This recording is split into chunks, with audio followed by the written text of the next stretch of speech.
नमस्कार. मेघाज किचनमध्ये आज आपण मार्केटमध्ये मिळतात अगदी तसंच मिनी पापड घरच्या घरी कसे बनवायचे हे बघणार आहोत.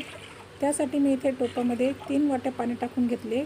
त्यातच आता आपण 1 चमचा पापडखार, 1 चमचा मीठ, 1 चमचा तेल, अर्धा चमचा जिरे आणि पाव चमचा हिंग आपण यात टाकून घेऊया. गॅस मोठाच ठेवायचा. उकळी आली की लगेचच गॅस कमी करायचा आणि 2 वाटी आपण यामध्ये भाकरीचे तांदळाचे पीठ टाकलेले आहे. लाटण्याने खिशी घेऊन पटापट हे पीठ एकजीव करून घ्यायचं. छान मऊसर झालं की आता आपण त्यावर झाकण ठेवूया. 10 मिनिटे झाकण ठेवून मंद आचेवर शिजवायचं आहे.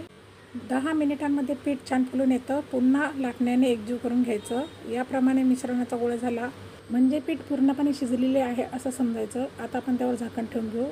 त्यानंतर हे पीठ गरम गरम असतानाच पॉलिथिनवर टाकून घ्यायचं. हाताला चटका लागू नये म्हणून एक सुती टॉवेल घ्यायचा आणि हे पीठ मऊसर मळून घ्यायचं. छान मऊसर झालं की त्यातील एक छोटासा उंडा काढून घ्यायचा आणि आता पोळपाटवरती आपण याचा रोल तयार करून घेऊ. याचे पण छोटे छोटे पीस तयार केलेले आहे आणि याचे छोटे छोटे गोळे तयार करून घेतले. ते आता आपण याप्रमाणे वाटीने प्रेस करून घ्यायचं. खूप छान असा मिनी पापड तयार होतो. याप्रमाणे गोळे बनवून अशा पॉलिथिन बॅगमध्ये भरून झाकून ठेवायचे आणि पटापट असे प्रेस करून मिनी पापड तयार करून घ्यायचे. थोड्या थोड्या वेळाने पापड पलटी करत राहायचे म्हणजे वाकडे होणार नाही. 2-3 दिवस पंख्याच्या हवेखाली सुकवायचे आणि कडकडीत गरम तेलामध्ये तळून घ्यायचे. खूपच छान कुरकुरीत असे पापड तयार होतात. नक्की बनवून बघा. धन्यवाद.